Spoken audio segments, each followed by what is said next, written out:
Hola gente, aquí Emimerol y en este video no pretendo imponer o inculcar nada, sino meramente brindar información y algunos puntos de vista propios, los cuales pueden aprobar, rechazar o coincidir solo un poco.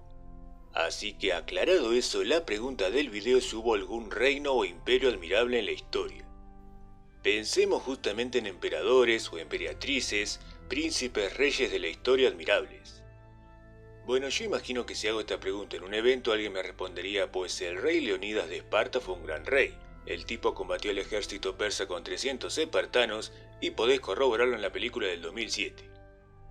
Bueno, a esta altura la mayoría sabe que las películas no son tan certeras en datos históricos y tampoco ese es el objetivo de una película. Por ende aprovecho a brindar información breve sobre Leonidas y su reinado. En primer lugar, informar que Leonidas tenía unos 60 años cuando murió en las Termópilas y no era el único rey de Esparta. Y es que en Esparta hubo muchas diarquías, que significa reino con dos reyes en vez de uno solo. Cuestión que Leonidas y Leotíquidas II, que fue el otro rey en su época, ninguno de los dos desaprobó el asesinato de bebés enfermos o con defectos.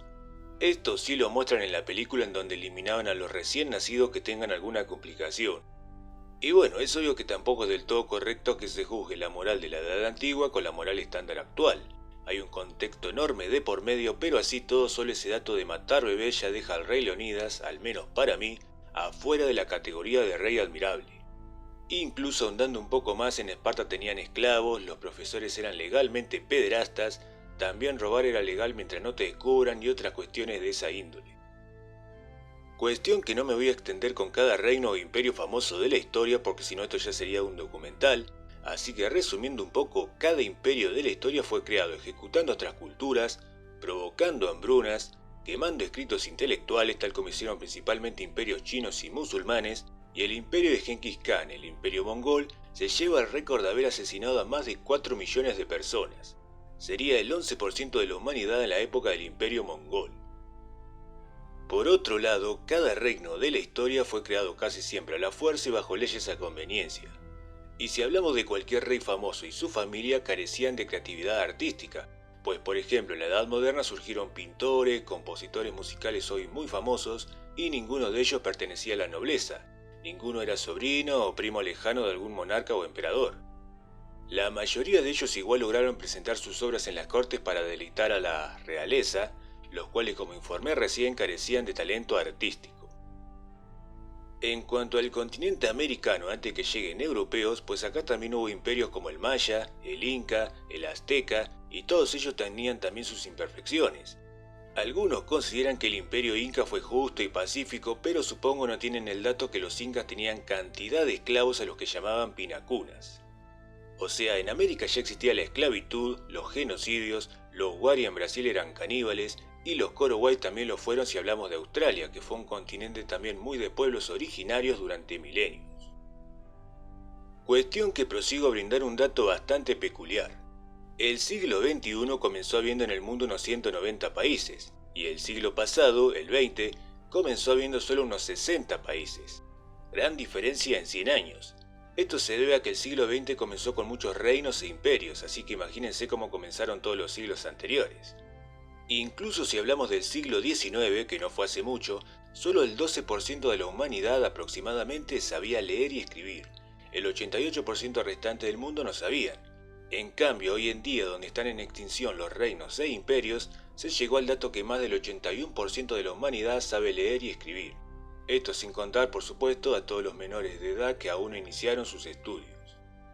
Y un poco a lo que voy es que podemos quejarnos, y con justa razón, de tantos gobiernos actuales y sus corrupciones, pero en el pasado reinaba la censura, el analfabetismo, reinaba la xenofobia, o sea el odio inmenso a quien no sea de tu país y fue algo bien típico de todo reino principalmente. Incluso en la actualidad siguen existiendo monarquías en países a los que no nos gustaría vivir para nada, pues allá la censura y la teocracia son moneda corriente, y estoy hablando de países como Brunei, Omán, Arabia Saudita y otros países orientales.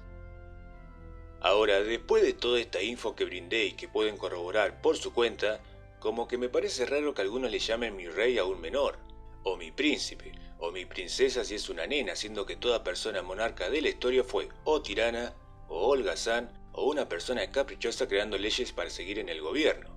o sea, 3 cualidades que deben carecer tanto los menores de edad como los adultos. A veces también uno escucha la frase vivir como reyes. De todos los reyes de la historia, el 94% aproximadamente vivió sin agua potable, sin jabón, sin papel higiénico, sin pasta dental, sin cepillo de dientes, o sea, estoy mencionando cuestiones básicas y dignas para cada persona de hoy en día, y sin embargo la mayoría de los reinos carecían de eso. Hoy en día las monarquías e imperios sirven más que nada para guiarnos en las etapas históricas. Aunque tampoco tanto, pues por ejemplo, ¿quién fue el rey de España cuando Diego Velázquez creó sus famosas pinturas en el siglo XVII? El dato está quién fue el rey en su época, pero no es relevante, yo lo pude haber buscado e informado ahora, pero es algo sin importancia. O sea, si chequeamos los siglos pasados, la mayoría nos podemos identificar con novelistas, pintores, compositores, con gente trabajadora, pero muy raro identificarnos con gobernantes de siglos pasados. Cuestión que a propósito dejé para el final el mencionarles a 2 personas de la nobleza que sí se tiene registro de que fueron creativas. La primera persona es Enheduanna, quien fue princesa del Imperio Acadio y es considerada la primera persona poeta de la historia. Igual sus poemas dudo que le gustan a la mayoría del mundo actual, pues ella dedicaba todos sus poemas a las deidades sumerias. Y la segunda persona que me reservé para mencionar recién ahora es Marco Aurelio, emperador famoso de Roma, el cual, como muchos ya saben, fue un filósofo escritor del libro ético Meditaciones. Ahora bien, tanto Enheduanna como Marco Aurelio son admirables por su creatividad, más no porque fueron parte de una nobleza. De hecho, como que esto último le juega un poco en contra, pero igual obviamente tampoco tanto. Ahora, en pos de que no me consideren un anti-imperio y un anti-reino, quiero finalizar este video informe diciendo que está todo bien con los imperios y reinos en la ficción, y en juegos de mesa como el ajedrez o los naipes españoles donde aparecen reyes y nobles, sepan que cero incomodidad con eso, pues son solo juegos, y muy buenos, creados hace muchos siglos atrás. Y en cuanto a ficción me refería más que nada a libros, novelas que me agradan, donde aparece un emperador o monarca y no me incomoda, cero problema, pues obvio es solo ficción con fines de entretenimiento. Así que bueno gente, he resumido esta temática sobre imperios y reinos lo mejor que pude, y cualquier cosa que opten añadir o objetar pueden dejarme sus comentarios y yo con gusto los leo. Más que contento, si ven otros videos del canal, será hasta la próxima.